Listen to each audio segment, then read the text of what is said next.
Hello everyone, welcome to the online tutorial series of your NodeJS programming language. I am Dishan Said, Assistant Professor in IT ICT Department of LG Institute of Engineering and Technology.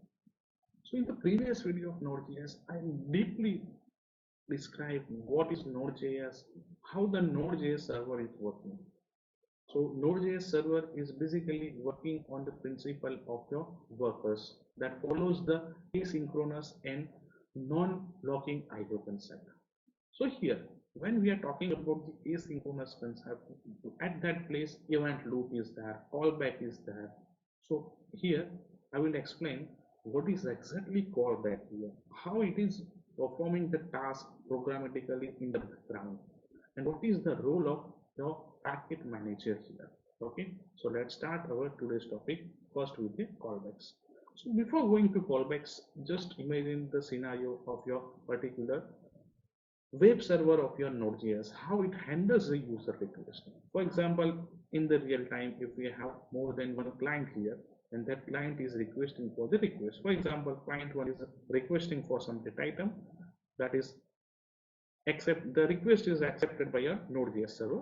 That you know already, Node.js server is not process this request. Okay, or that request is transferred to the another workers. Okay, that worker is requesting, or we can say that processing the user request to the another server. Meanwhile, your client 2 is requesting for another data item. Okay, so your Node.js is handling that request, yes, because it is totally free right now, because the first client request is handled by the worker. Okay, so client 2 request is accepted by your server, that will be again forward to the workers. That worker is working for the particular Node.js server. Now, so what happened? The process background. In the background, client 1 request is processed by your server. Okay. So in the background, what the process is performing here? That process is performed by the workers threads. Okay, on the behalf of your Node.js server.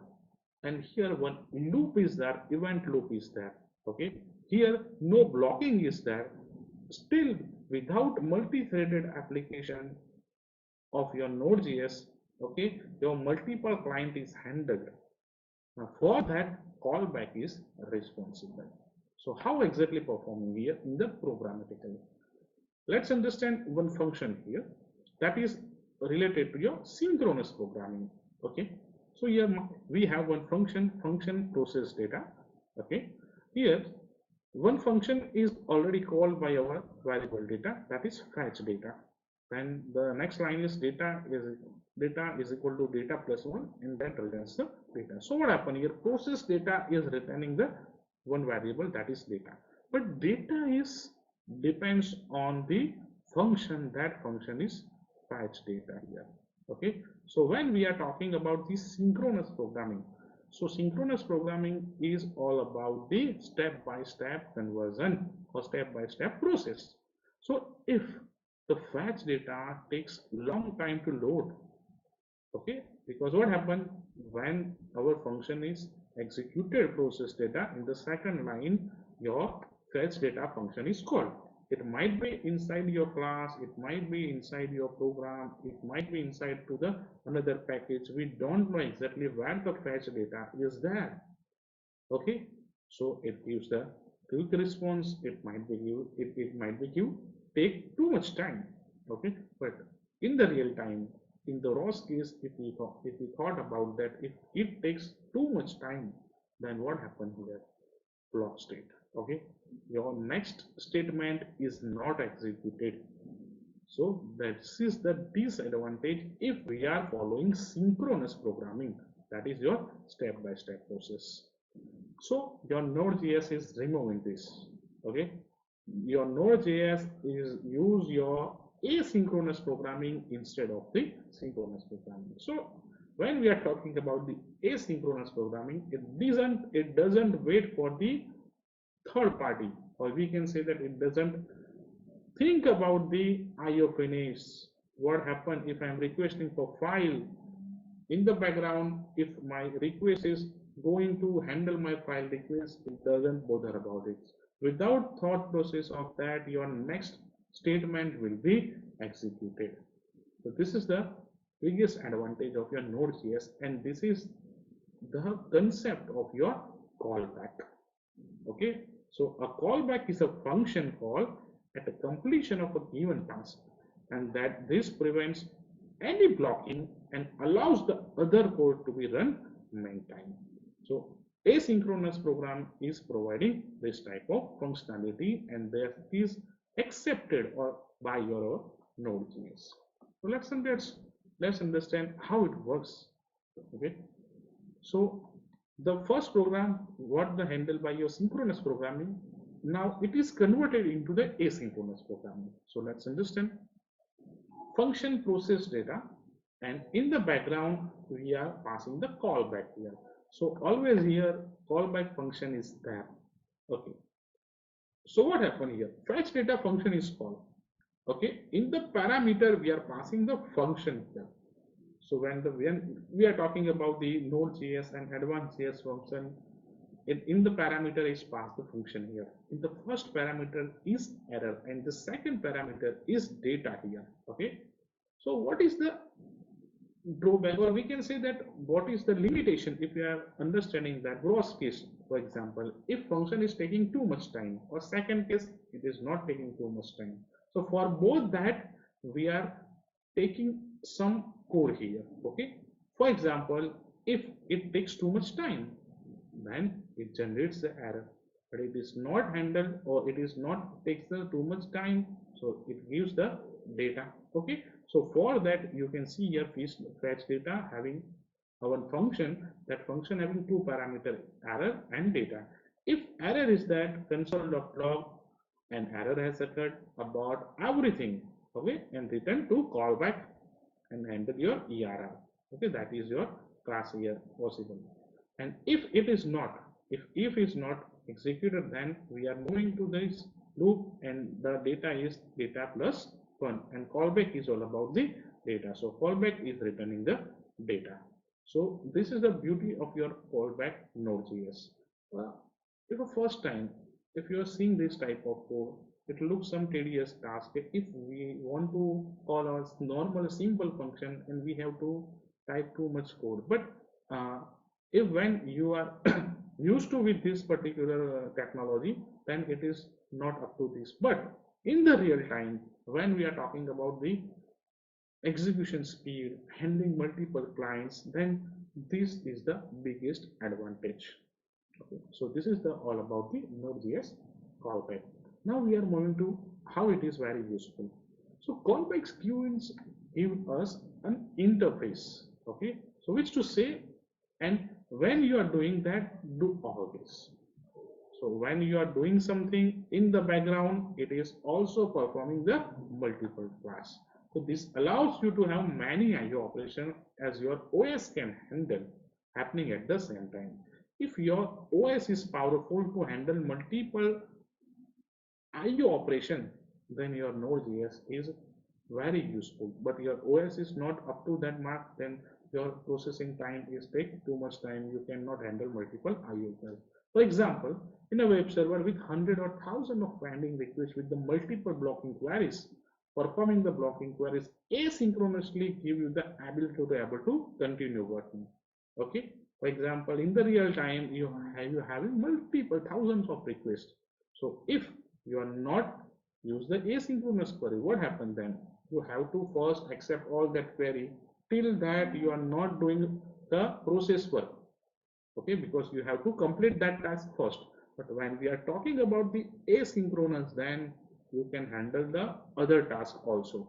Okay, so this is the major improvement, how the Node.js is today's technology, today's days very powerful web server and very famous for the web application.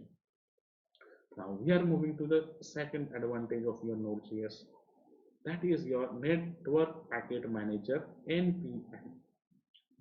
So in other languages, for example in Java, you already learn about the package, inbuilt package, then you can user defined package, then APIs for your database, APIs for other tasks. Okay, So that type of facility also provided by your Node.js, and that is known as a network package manager, NPM. Okay, so your Node.js having the thousands of packages that is freely available on the particular website, that is your www.npmjs.com. Okay, so users are uploading or downloading that type of packages as per the uses, and community is very powerful, that gives the lots of updates on that particular packages. So here a package is a Node.js contains all the files you need for your module. For example, very famous, if you are using the Node.js for your web application, then Express.js is useful. So no, for that Express.js is available. If you are using Node.js for your database, then MongoDB package manager is available. Okay, so here your modules JavaScript libraries are available here. Okay, so let's visit the site how it is available. Yes. Okay, so you have to go through npmjs.com. Okay, when you go through it, you can find this particular website. Okay, it's a very simple website. Yes, you can search here your packages. Okay, whatever you want. For example, if I want to use MongoDB, yes, you can see here. Yes, that's available. Yes, exact match is available for your MongoDB. You can see here. Okay, MongoDB. I'm clicking on the first one. Okay, you can see here description. Okay, version is available. Okay, size is available, total files. You can see the weekly downloads. Yes, this is a very 2190355. Okay, so community is very powerful, and most of all the updates are coming on this type here. Okay, so all the updates are automatically done here, and all the updates are done here by the particular community. Here all the guides are here, how to install, what are the drivers are here, if the troubleshooting is there, then what steps you have to take. Okay, so all the facilities are available. For example, for web application, if you want to install Express.js, okay, so you can see here Express.js is available. Okay, so you can see the weekly downloads here, 141803898. Okay, this is licensed to MIT. Total files are 16. Okay, total issues are 107. So all these particular facilities are available, and available for the all the users. So how can you use in your machine? Okay, so first open your command prompt. Okay, in that command prompt you can see here, first check your npm is installed with your Node.js or not. Okay, so let's see, no npm is installed in the machine or not. Okay, so basically when you are seeing the npm command in your web browser, in your command prompt, it gives the particular all the required data item which are installed during the installation of your Node.js. Yes, you can see here npm is available. This is all the other commands, or you can see that you can use with the npm. Okay, so npm is available with the version 6.14.10 here. Okay, so for that you can use the further use for installing the npm packages. So how can we download or we can install? Okay, what is the next step? So for example, if you are using the particular npm for using command line, then just you have to use the install command in your command prompt. So for example, your very useful one npm library is uppercase. Okay, if you want to convert your all the cases what the user is enter, automatically it will be converted into the uppercase. That will be used during the online examination form or many times. Okay, so if I want to install that, then we have to just use npm type. Okay, npm, okay, space install, and then we have to mention our particular tag. For example, right now I am using upper dash case. Okay, So it will take some time to install your data, okay, and it will show the result, what happened, okay. If it is not generate any error, and it will be installed automatically. So if you want to install another, for example, if you want to install your particular Express.js, then you can use npm install Express, okay. Then it will be downloaded from the server. So this is the basic idea how the npm is working, okay, on your web server. So this is the basic idea of npm. Now we are moving to the some basic program of the Node.js, okay. If Node is there, how you successfully know it is working or not, okay. For that, let's understand one basic program, okay. I'm opening my notepad, okay.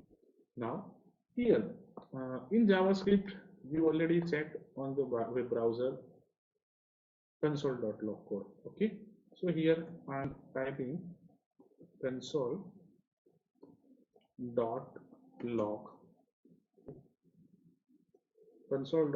here, and I'm typing hi Node.js, okay. I'm saving my code, test node.js, okay. I'm saving my particular data item on the desktop, okay. Now I'm changing my directory to the desktop, yes. Now I'm running my code node and test node.js. To run your Node.js code, you have to use node keyword and then your JS file name, okay. So yes, you can find the hi Node.js. So you can see here our Node.js is successfully installed and your code is running. You can also check some operators. For example, if I want to write here console.log, if I want to use 10 multiplied by 5, okay. So let's run this code again. Yes, you can see here you will find the multiplication of 10 and 5, that is 50, and our first code is 10. So till now you learn about what is Node.js, how packets are working, and how the Node.js demo program will be run on your machine. So simply when the installation is coming, then you have to just open Notepad and just write the simple hello world program like console.log. That will be the data will be come onto your console. So this is the all about the our npm and your callback and the basic session of your programming. So thank you for watching this program.